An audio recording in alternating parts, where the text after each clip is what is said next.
Alright, it's day number 74, if I'm not mistaken, of my talk in front of the camera, trying to enhance my ability to speak English and improve my colloquial English.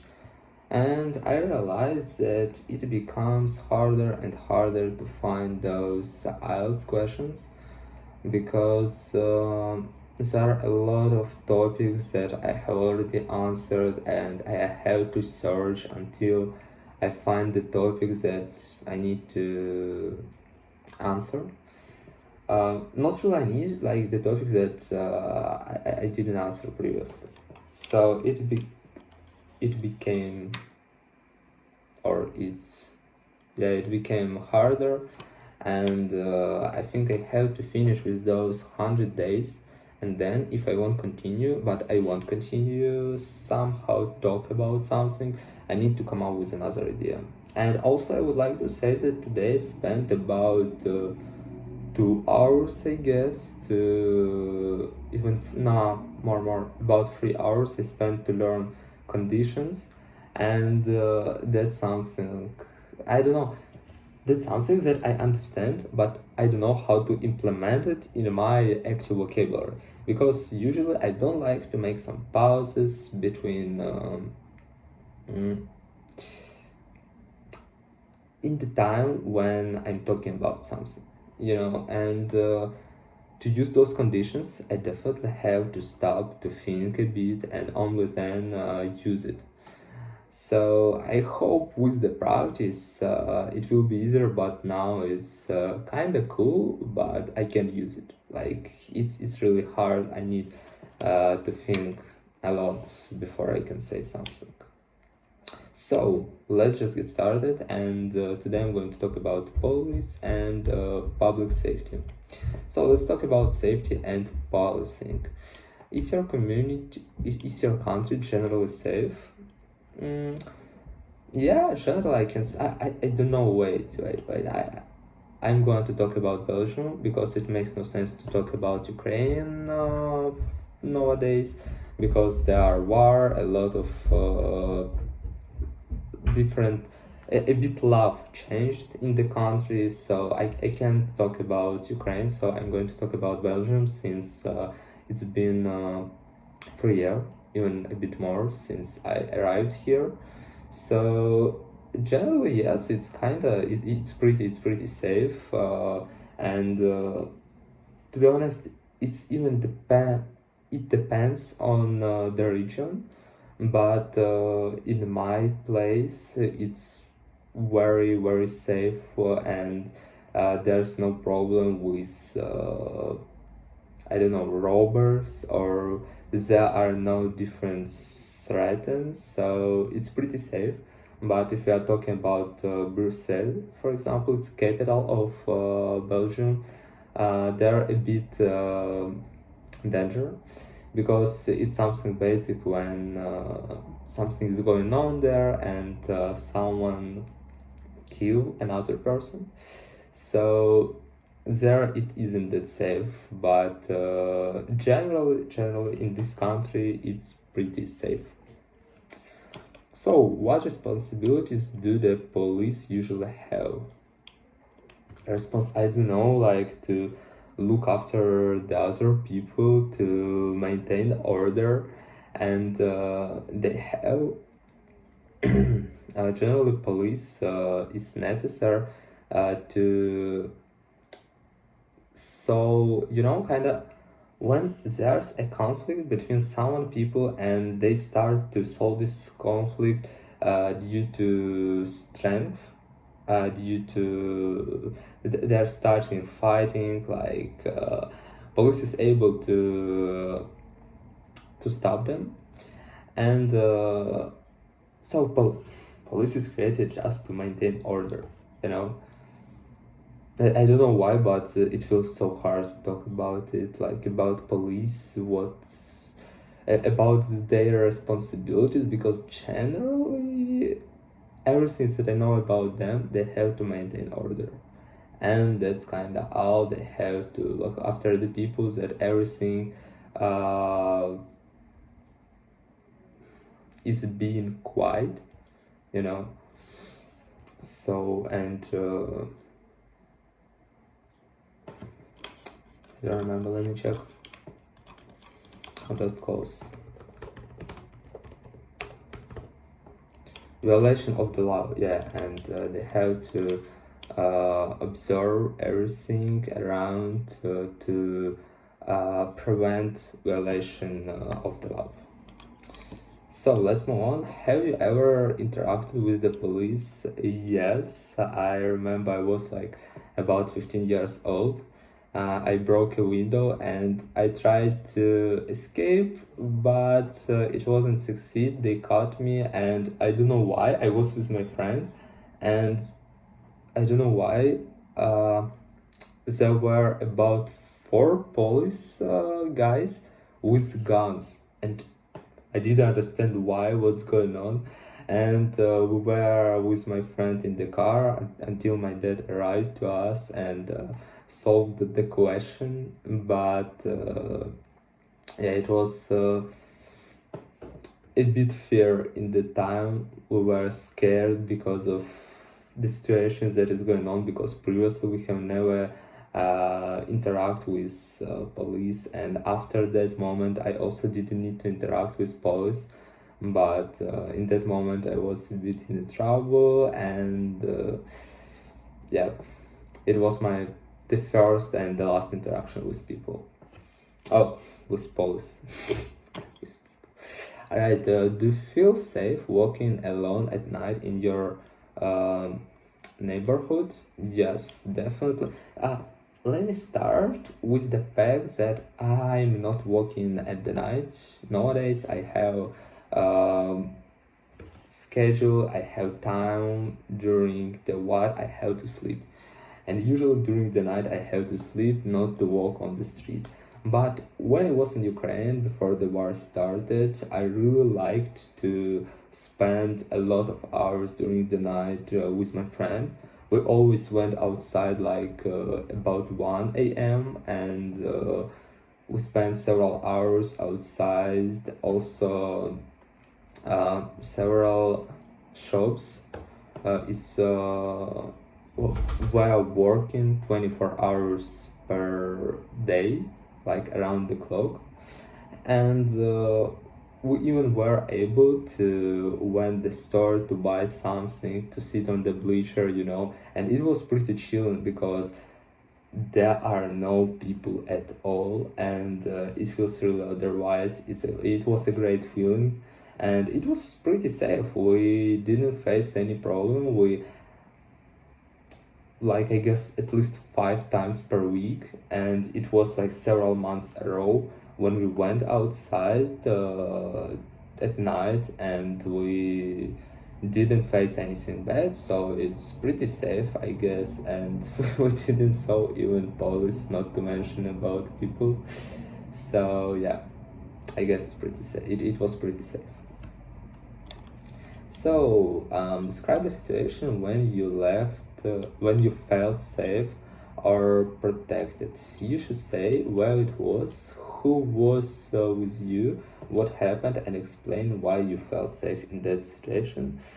And to be honest, I don't really understand what should I talk about, because I don't remember the situation when generally I feel unsafe, but in some moments it changed and I was under some protection. Probably arise. I don't know if it will be relevant to talk about it, but for example, when the war started in Ukraine, it wasn't safe to stay there, so we moved abroad, and abroad I started to feel better because I didn't saw rockets, I didn't saw wave of I don't know how to explain it. It's pretty dangerous even nowadays in Ukraine, and in the beginning it was something so surprising, because previously we have never faced it with the war, and we wanted to escape it, and as a result I found myself in another country, and in that moment I started to feel much more better, because previously I was first month when the war started, I still was living in Ukraine, and every night I afraid that hypothetically the rocket can hit my house where am I living, and it was like it wasn't a good feeling. So when I found myself in another country, I started to feel better and without such threat, and I was kind of protected. So let's move on and let's talk more about law enforcement and privacy. What's that, law enforcement? Wow, I didn't know that. Alright, how do you think policing will change in the future? I don't know at all. That's kind of question. I know just what must be changed over the past several decades. I don't think that something is changing there. Look after the people. I mean, they have to maintain orders. They control everything to prevent some deaths, to prevent some conflicts, to maintain the street with quiet and safe condition, and what must be changed in the future, I don't really know. I think they still will they still will care about people if they do that and just maintain order. Alright, do you think having CCTV cameras everywhere makes people feel safer? I don't really think so, because usually when something bad is going on to you, when you face someone who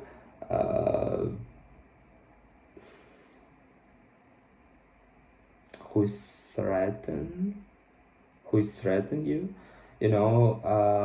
the cameras aren't able to bring the police immediately. Anyway, it takes time if someone really look at those CCTV cameras, and I don't know, it probably it makes some parts safer, because at least some robbers, some threatens, they afraid to do something when there is a camera, because it makes the condition much more danger for them, like there's is more chance that they will be caught, and they will be caught, and yeah, probably it makes the situation a bit safer. But generally, if someone wanna shot in you, he can do this and the camera won't help you at all. Right, let's move on. I don't know, it's so hard to talk about this topic, I swear. Damn it. Alright, do cameras violate a person's privacy in your opinion? I don't think so, because usually, for example, in my room I don't have cameras, in my house I don't have cameras, so it doesn't violate my privacy. But if we're talking about streets, nobody restrict you with this opportunity to film someone, for example, to record someone. And no, I don't think that it's really person's privacy violation. I think it's more for the safety, and it's necessary. It will be better to have CCTV cameras than don't have it. Yeah. So what kinds of problems do people in your country have with the police? I don't know at all, like for real. Probably when someone is caught with, when someone was like catched, it's like caught, right? Like he's catching with violation of the sum of love, and I know the police participate in that process. And but wait, we are talking about kind of problems that people in your country have. If you are talking what problems do people have with police, I don't really know at all. Probably the police is a bit corrupt, not a bit, pretty a lot corrupt. It's the problem. And also I don't know about other problems. I'm talking about Ukraine. In Belgium, I don't know at all. I have never talked with the police. I have never seen what do they do, and I have no idea. So, for example, in Ukraine, the police is corrupt, and it's the only problem, I guess. I don't know about other problems. So, how can trust between people and the community be improved? To be honest, I don't know. I think it depends on the government, because the government create and change some law. The government look after corruption, and if government allow it to happen, it's going on. If government somehow try to prevent it, the police becomes better. And also we have to grow in societies that learn that teach us, to be more polite, to be just to be polite in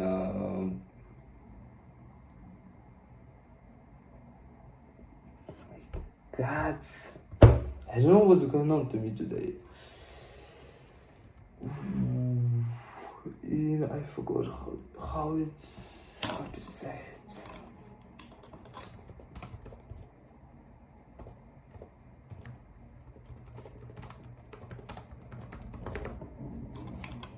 In relation to each other. Yeah, alright, we can say it. So I mean, in relation to each other, people must be more polite. As a result, those people are going to study to become a police, and then police will be better. And the people, if they violate some law, they can solve this question without any problems, without any negative, because usually police like to use their ability, and they think that something allowed for them more than they understand. You know what I mean? So, alright, I'm not going to talk about it anymore. I don't know, it's so hard topic to talk about. I don't know why, and probably I have to train it. Also today I want to write a text, and I wanted to write a text about the same topics that I'm talking about, so I'll try a bit to work with vocabulary, and probably there's a chance that I'm just overwhelmed with English, because today I've been learning about 3 hours, even more, because I was listening to I woke up at 7 a.m. and during whole time, if we didn't count like take a shower, brush my teeth, and take a dinner, I was learning English. Even when I was preparing my dinner, my breakfast, not dinner, breakfast, I was listening to English. So now it's 1 p.m. 1 p.m. and you can count how many hours am I in English, and probably I'm overwhelmed. And when I'm overwhelmed, it's a bit hard to talk about something, because my mind, my thoughts are full in, and I can't express anything properly. But alright, I guess it's just excuses, and I have to work better with this topic, because it was really hard. So that's all for today. Thanks if someone watched it, and see you next time.